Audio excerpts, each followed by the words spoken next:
Hi, ನಾನು Sandeep from tech in Kannada. ಎಲ್ರಿಗೂ ಇವತ್ತಿನ ಭಾನುವಾರದ ಟೆಕ್ ನ್ಯೂಸ್ಗೆ ಸ್ವಾಗತ, ಸುಸ್ವಾಗತ.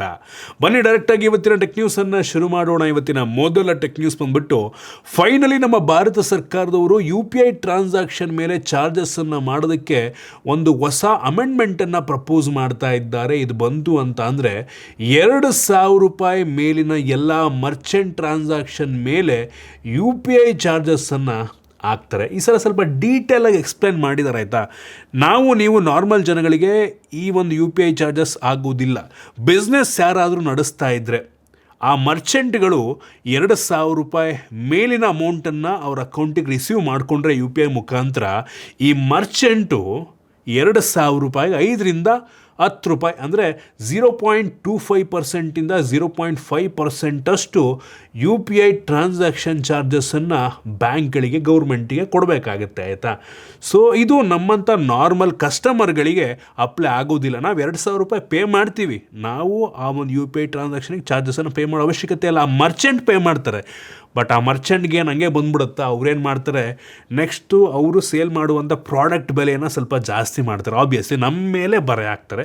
ಗೌರ್ಮೆಂಟು ಹೌದು ಡೈರೆಕ್ಟಾಗಿ ಮರ್ಚೆಂಟ್ ಮೇಲೆ ಹಾಕ್ಬೋದು, ಆದರೆ ಈ ಮರ್ಚೆಂಟು ಆ ಚಾರ್ಜಸ್ಸನ್ನು ನಮ್ಮ ಕಸ್ಟಮರ್ಗಳ ಮೇಲೆ ಹಾಕೋದ್ರಿಂದ ಇಂಡೈರೆಕ್ಟ್ಲಿ ಆ ಚಾರ್ಜಸ್ಸನ್ನು ಕಸ್ಟಮರೇ ಪೇ ಮಾಡೋ ರೀತಿ ಆಗ್ಬೋದು ನನಗನ್ನಿಸ್ದಂಗೆ. ಒಟ್ಟಿನಲ್ಲಿ ಸದ್ಯಕ್ಕೊಂದು ತಲೆ ಕೆಡಿಸ್ಕೊಂಬಿಡಿ, ಈ ಒಂದು ಅಮೆಂಡ್ಮೆಂಟ್ ಇನ್ನೂ ಪಾಸ್ ಆಗಿಲ್ಲ. ಬಂದ್ರೂ ನಾವು ಅದನ್ನು ಪೇ ಮಾಡೋ ಅವಶ್ಯಕತೆ ಇಲ್ಲ, ಇಂಡೈರೆಕ್ಟ್ಲಿ ಪೇ ಮಾಡ್ತೀವಿ. ನಾರ್ಮಲ್ UPI ನಿಮ್ಮ ಫ್ರೆಂಡಿಗೆ, ಅಪ್ಪ ಅಮ್ಮಂಗೆ ದುಡ್ಡನ್ನು ಕಳಿಸ್ಬೇಕಾದ್ರೆ ಯಾವುದೇ ಚಾರ್ಜಸ್ಸನ್ನು ನೀವು ಪೇ ಮಾಡೋ ಅವಶ್ಯಕತೆ ಇಲ್ಲ. ಇದು ಬರೀ ಮರ್ಚೆಂಟ್ಗಳಿಗೆ ಮಾತ್ರ ಅಪ್ಲೈ ಆಗುತ್ತೆ. ಫ್ಯೂಚರ್ನಲ್ಲಿ ಗೊತ್ತಿಲ್ಲಪ್ಪ, ನಮ್ಮಂಥ ನಾರ್ಮಲ್ ಜನರಿಗೂ ಅವ್ರು ಚಾರ್ಜ್ ಮಾಡಿದ್ರು ಆಶ್ಚರ್ಯಪಡಬೇಕಾಗಿಲ್ಲ. ಏನಕ್ಕೆ ಇದನ್ನು ತೊಗೊಂಬರ್ತಾ ಇದ್ದಾರೆ ಅಂತ ಅಂದರೆ, ಬ್ಯಾಂಕ್ಗಳು ಪ್ರಾಫಿಟ್ ಮಾಡಬೇಕಲ್ವಾ. ಮಾಡೋಕ್ಕಾಗಿಲ್ಲ ಅಂದರೆ UPI ಈ ಪ್ಲ್ಯಾಟ್ಫಾರ್ಮನ್ನು ನಡೆಸೋದು ತುಂಬ ಕಷ್ಟ ಆಗುತ್ತೆ. ಸೊ ಬ್ಯಾಂಕ್ಗೂ ಸ್ವಲ್ಪ ಶೇರ್ ಹೋಗಬೇಕು, ಅವ್ರಿಗೂ ಒಂದು ಪ್ರಾಫಿಟಬಿಲಿಟಿ ಬರಬೇಕು ಅನ್ನೋ ಒಂದು ಕಾರಣಕ್ಕೆ ಫ್ಯೂಚರ್ನ ತಲ್ಲಿಟ್ಕೊಂಡು ಈ ಒಂದು ಚಾರ್ಜಸನ್ನು ತೊಗೊಂಬರ್ತಾ ಇದ್ದಾರೆ ಅಂತ ನೋಡ್ಬೇಕು ಏನು ಮಾಡ್ತಾರೆ ಅಂತ. ಇನ್ನು ಮುಂದಿನ ಟೆಕ್ ನ್ಯೂಸ್ ಬಂದುಬಿಟ್ಟು, ನೀವೇನಾದರೂ EMIನಲ್ಲಿ ಸ್ಮಾರ್ಟ್ಫೋನು, ಲ್ಯಾಪ್ಟಾಪು, ಟ್ಯಾಬ್ಲೆಟನ್ನು ಪರ್ಚೇಸ್ ಮಾಡಿ ಆ ಒಂದು EMIನ ಕಟ್ಟೋಕ್ಕಾಗಿಲ್ಲ ಅಂತ ಅಂದರೆ, ಬ್ಯಾಂಕ್ನವ್ರು ಏನು ಲೋನ್ ಕೊಟ್ಟಿರ್ತಾರೆ ಅವರು ನಿಮ್ಮ ಡಿವೈಸನ್ನು ಕಂಪ್ಲೀಟಾಗಿ ಲಾಕ್ ಮಾಡುವ ಆಗಿಲ್ಲ. ಈ ರೀತಿ ಒಂದು ಹೊಸ ಗೈಡ್ಲೈನ್ಸನ್ನು RBIನವ್ರು ತೊಗೊಂಬರ್ತಿದ್ದಾರೆ. ನೆಕ್ಸ್ಟ್ ನೀವೇನಾದರೂ EMIನ 30 ದಿನ ಮಿಸ್ ಮಾಡಿದ್ರೆ ಒಂದು ಸಣ್ಣ ರೆಸ್ಟ್ರಿಕ್ಷನ್ನ ನಿಮ್ಮ ಡಿವೈಸ್ಗೆ ಹಾಕ್ಬೋದು.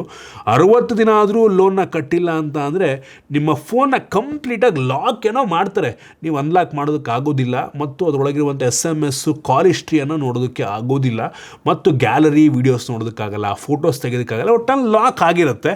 ಬಟ್ ಏನನ್ನು ಆಕ್ಸೆಸ್ ಮಾಡ್ಬೋದು ನೀವು ಅಂದರೆ, ಈ ಹೊಸ ಗೈಡ್ಲೈನ್ಸ್ನ ಪ್ರಕಾರ ಆ ಡಿವೈಸ್ಗೆ ಫೋನ್ ಕಾಲ್ ಬರಲೇಬೇಕು, ಮತ್ತು SMS ಬಂದಾಗ ನೋಡ್ಬೋದು. OTP ಅದು ಇದು ಬರ್ತಾ ಇರುತ್ತೆ, ಆ ಟೈಮಲ್ಲಿ ನೋಡ್ಬೋದು. ಬಟ್ ಓಪನ್ ಮಾಡೋದಕ್ಕಾಗಲ್ಲ ಹಳೆ SMS ನೋಡೋದಕ್ಕೆ. ಸೊ ಈ ರೀತಿ ಕೆಲವೊಂದು ರೆಸ್ಟ್ರಿಕ್ಷನ್ಸನ್ನು ರಿಮೂವ್ ಮಾಡಿದ್ದಾರೆ. ಮುಂಚೆ ಕಂಪ್ಲೀಟಾಗಿ ಏನು ಬರ್ದಿರೋ ಥರ ಮಾಡಿಬಿಡ್ತಿದ್ರು, ಆಯಿತಾ. ಸೊ ಇದೀಗ ಫೋನ್ ಕಾಲ್ಸು, SMS ನೀವು ನೋಡ್ಬೋದು, ಆಯಿತಾ. ಮತ್ತು ಎಮರ್ಜೆನ್ಸಿ ಸರ್ವಿಸಸ್ ಎಲ್ಲ ಕೆಲಸವನ್ನು ಮಾಡುತ್ತೆ. ಇದರ ಜೊತೆಗೆ ಈ ಹೊಸ ಗೈಡ್ಲೈನ್ಸಲ್ಲಿ ಇನ್ನೂ ಕೆಲವೊಂದು ಪ್ಲಸ್ ಪಾಯಿಂಟನ್ನು ಆ್ಯಡ್ ಮಾಡಿದ್ದಾರೆ. ಸೊ ನೀವು ಲೋನ್ನ ರೀಪೇ ಮಾಡಿದ 1 ಗಂಟೆಯಲ್ಲಿ ನಿಮ್ಮ ಫೋನ್ ಕಂಪ್ಲೀಟಾಗಿ ಅನ್ಲಾಕ್ ಆಗಬೇಕು. ಇನ್ ಕೇಸ್ ಡಿಲೇ ಮಾಡಿದ್ರು ಅಂತ ಅಂದರೆ ಪ್ರತಿ ಗಂಟೆಗೆ $250 ಪೆನಾಲ್ಟಿಯನ್ನು ನಿಮ್ಗೆ ಯಾರು ಲೋನ್ ಕೊಟ್ಟಿರ್ತಾರೆ ಅವರು ನಿಮಗೆ ಕೊಡಬೇಕಾಗತ್ತೆ. So crazy rules. ಈ ಒಂದು ಹೊಸ ಗೈಡ್ಲೈನ್ಸು ಮುಂದಿನ ವರ್ಷ 2027 ಜನವರಿ 1ನೇ ತಾರೀಕಿಂದ ಅಪ್ಲೈ ಆಗುತ್ತೆ. ಸೊ ಬೆಂಕಿ ಅಲ್ವಾ. EMIನಲ್ಲಿ ಫೋನ್ ತೊಗೊಂಡು ಲೋನ್ ಕಟ್ಟಿಲ್ಲ ಅಂದರೆ ಫೋನ್ ವರ್ಕ್ ಆಗುತ್ತೆ.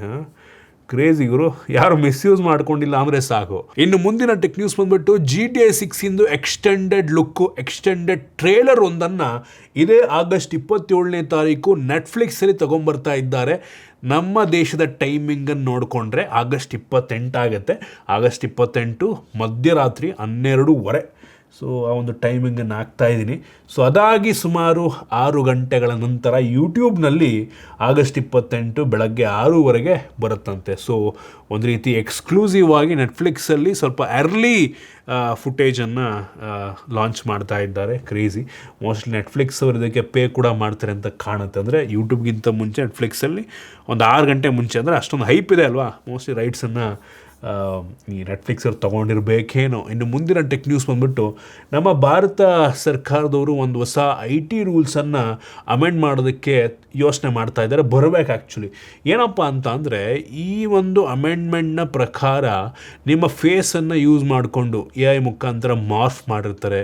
ಸೊ ಇದನ್ನೆಲ್ಲ ಸೋಷಿಯಲ್ ಮೀಡಿಯಾದಲ್ಲಿ ಶೇರ್ ಮಾಡಿದ್ರೆ, ಮುಂಚೆ ಇತ್ತು ಸುಮಾರು 36 ಗಂಟೆಗಳಲ್ಲಿ, ಅಂದರೆ 1.5 ದಿನದಲ್ಲಿ ನಿಮ್ಮ ಏನು ಆ ಒಂದು ಮಾರ್ಫ್ ಆಗಿರುವಂಥ ಕಂಟೆಂಟು ರಿಮೂವ್ ಆಗಬೇಕು, ಅಷ್ಟು ಟೈಮನ್ನು ಕೊಡ್ತಾಯಿದ್ರು ಈ ಆನ್ಲೈನ್ ಪ್ಲ್ಯಾಟ್ಫಾರ್ಮ್ಗಳಿಗೆ, ಫೇಸ್ಬುಕ್ಕು, ಇನ್ಸ್ಟಾಗ್ರಾಮ್ ಅವರೆಲ್ರಿಗೂ. ಸೊ ಇದೀಗ ಆ ಒಂದು ಟೈಮನ್ನು ಕಡಿಮೆ ಮಾಡ್ತಾ ಇದ್ದಾರೆ, ಬರೀ 3 ಗಂಟೆಯಲ್ಲಿ ಆ ಒಂದು ಕಂಟೆಂಟ್ ರಿಮೂವ್ ಆಗಬೇಕು ಅಂತ. ತುಂಬ ಒಳ್ಳೆಯದು ಆಯಿತಾ. ಸೊ ಎಷ್ಟೋ ಸಲ ಇದನ್ನು ಮಿಸ್ಯೂಸ್ ಮಾಡ್ಕೊಂಡ್ಬಿಡ್ತಾರೆ ಆಯಿತಾ, ಏನೇನೋ ಮಾರ್ಫ್ ಮಾಡಿ ಹಾಕ್ಬಿಡೋದು, ಫೇಕ್ ಹಾಕ್ಬಿಡೋದು, ಇವೆಲ್ಲ ಆಗಬಾರ್ದು. ಸೊ ಈ ಒಂದು ಅಮೆಂಡ್ಮೆಂಟ್ ಆಗಬೇಕು. ಇನ್ನೂ ಅಂದರೆ ಪ್ರಪೋಸ್ ಮಾಡಿದರೆ ನಂಗೆ ಅನ್ನಿಸ್ತಂಗೆ ಆಗುತ್ತೆ. 3 ಗಂಟೆ ಅಂದರೆ ಈ ಪ್ಲ್ಯಾಟ್ಫಾರ್ಮ್ಗಳಿಗೆ ಕಷ್ಟನೇ. ಸೊ ಅದು ವಾಟ್ಸಪ್ ಆದರೂ ಆಗಿರ್ಬೋದು, ಟೆಲಿಗ್ರಾಮ್ ಆಗಿರ್ಬೋದು, ಆನ್ಲೈನ್ ಎಲ್ಲ ಸೋಷಿಯಲ್ ಮೀಡಿಯಾ ಪ್ಲ್ಯಾಟ್ಫಾರ್ಮ್ಗಳಲ್ಲಿ ವಿತಿನ್ 3 hours ಇದು ರಿಮೂವ್ ಆಗಬೇಕು. ಕ್ರೇಜಿ ಅಲ್ವಾ? ಬರಬೇಕು ಆ್ಯಕ್ಚುಲಿ. ಇತ್ತೀಚೆಗೆ ಒಂದು ಹೆವಿ ಕಷ್ಟ. AI ಬಂದಮೇಲೆ ಯಾವ ನಿಜ ಯಾವ ಸುಳ್ಳು ಅನ್ನೋದೇ ಗೊತ್ತಾಗೋದಿಲ್ಲ. ಇನ್ನು ಮುಂದಿನ ಟೆಕ್ ನ್ಯೂಸ್ ಬಂದುಬಿಟ್ಟು, ಸ್ಪೇಸ್ ಎಕ್ಸಿಂದ ಫಾಲ್ಕನ್ 9 ರಾಕೆಟನ್ನು ಜನವರಿ 15ನೇ ತಾರೀಕು 2025ನೇ ಇಸ್ವಿಯಲ್ಲಿ ಏನು ಚಂದ್ರನಿಗೆ ಕಳಿಸಿದ್ರು, ಅದರ ಸೆಕೆಂಡ್ ಸ್ಟೇಜು ಚಂದ್ರನನ್ನು ಸುತ್ತತಾನೆ ಇತ್ತು, ಆರ್ಬಿಟ್ ಮಾಡ್ತಾ ಇತ್ತು. ಒಂದು ಡೇಟನ್ನು ಪ್ರೆಡಿಕ್ಟ್ ಮಾಡಿದರು.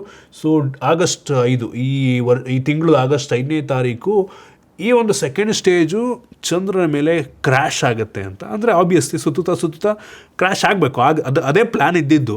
ಸೊ ಕ್ರ್ಯಾಶ್ ಆಗಿದೆ. ಸೊ ಅದಾದಮೇಲೆ ಎಲಾನ್ ಮಸ್ಕ್ ಒಂದು ವಿಡಿಯೋ ಶೇರ್ ಮಾಡ್ತಾರೆ, ಫೇಕ್ ವಿಡಿಯೋ. ಆಮೇಲೆ ಅವರೇ ಫೇಕ್ ಅಂತ ಒಪ್ಕೋತಾರೆ. ಬಟ್ ಆ್ಯಕ್ಚುಯಲ್ ಫುಟೇಜ್ನ ಕೂಡ, ಬಿಫೋರ್ ಆಫ್ಟರ್ ಆ ಜಾಗದ್ದು ಫುಟೇಜ್ ಕೂಡ ಆ್ಯಕ್ಚುಲಿ ಅಫಿಷಿಯಲ್ ಆಗಿ ಸೋಷಿಯಲ್ ಮೀಡಿಯಾದಲ್ಲಿ ಆಲ್ರೆಡಿ ಬಂದಿದೆ. ಆ ಮಾರ್ಕ್ಗಳೆಲ್ಲ, ಕ್ರ್ಯಾಶ್ ಲ್ಯಾಂಡ್ ಆಗಿರುವಂಥ ಮಾರ್ಕ್ಗಳೆಲ್ಲ ನಾವು ನೋಡ್ಬೋದು ಆಯಿತಾ. ಇದು ಆ್ಯಕ್ಚುಲಿ ತುಂಬ ದೊಡ್ಡ ಲಾಂಚಿಂಗ್ ವೆಹಿಕಲು, ಸೆಕೆಂಡ್ ಸ್ಟೇಜೇ ಹೆವಿ ದೊಡ್ಡದಾಗಿದೆ ಆಯಿತಾ. ಸೊ ಅದು ಕ್ರ್ಯಾಶ್ ಆದಾಗ ಆಬ್ವಿಯಸ್ಲಿ ಒಂದು ದೊಡ್ಡ ಮಾರ್ಕನ್ನು ಚಂದ್ರನ ಮೇಲೆ ಮಾಡುತ್ತೆ. ಅದನ್ನು ನಾವು ಆ್ಯಕ್ಚುಲಿ ಆ ಇಮೇಜಲ್ಲಿ ನೋಡ್ಬೋದು ಆಯಿತಾ. ಕ್ರೇಜಿ ಗುರು. ಇನ್ನು ಮುಂದಿನ ಟೆಕ್ ನ್ಯೂಸ್ ಬಂದ್ಬಿಟ್ಟು, ಟ್ರೈನವರು ನೆಕ್ಸ್ಟ್ 4G ಮತ್ತು 5G ಎರಡಕ್ಕೂ ಸಪ್ರೇಟ್ ಪ್ಲ್ಯಾನ್ನ ತೊಗೊಂಬನ್ನಿ ಅಂದ್ಬಿಟ್ಟು ಈ ಏರ್ಟೆಲ್, ಜಿಯೋ, ವಿನವ್ರಿಗೆ ಹೇಳ್ತಾ ಇದ್ದಾರೆ. ನೆಕ್ಸ್ಟು ನಮಗೆ ಏರ್ಟೆಲ್ಲು, ಜಿಯೋನಲ್ಲಿ ನಾವು separate 4G plan, separate 5G ಪ್ಲ್ಯಾನ್ನ ನೋಡ್ಬೋದು. ಇದು ಬಂತು ಅಂದರೆ ಮೋಸ್ಟ್ಲಿ 5G ಪ್ಲ್ಯಾನ್ ಸ್ವಲ್ಪ ಎಕ್ಸ್ಪೆನ್ಸಿವ್ ಆಗ್ಬೋದು. 4G ಪ್ಲ್ಯಾನು ಈಗೇನಿದೆ ಅದೇ ಪ್ರೈಸ್ ಇರುತ್ತೆ ಅಂತ ಕಾಣುತ್ತೆ. ಇದು ನನ್ನ ಒಪಿನಿಯನ್ನು ಆಯಿತಾ. ಸೊ ನೋಡಬೇಕು. ಅಥವಾ 4G ಪ್ಲ್ಯಾನ್ನ ಬೆಲೆ ಸ್ವಲ್ಪ ಕಡಿಮೆ ಆದರೂ ಆಗ್ಬೋದು, ಹೇಳೋಕ್ಕಾಗಲ್ಲ. ನನಗನ್ನಿಸ್ದಂಗೆ ಕಡಿಮೆ ಅಂತೂ ಮಾಡಲ್ಲ. 4G ಪ್ಲ್ಯಾನು ಈಗೇನಿದೆ ಅದೇ ಇರುತ್ತೆ. 5G ಬೇಕು ಅಂತ ಅಂದರೆ ನೀವು ಸ್ವಲ್ಪ ಎಕ್ಸ್ಟ್ರಾ ದುಡ್ಡನ್ನು ಪೇ ಮಾಡಬೇಕಾಗಿ ಬರಬಹುದು. ನೋಡೋಣ ಏನು ಮಾಡ್ತಾರೆ ಅಂತ.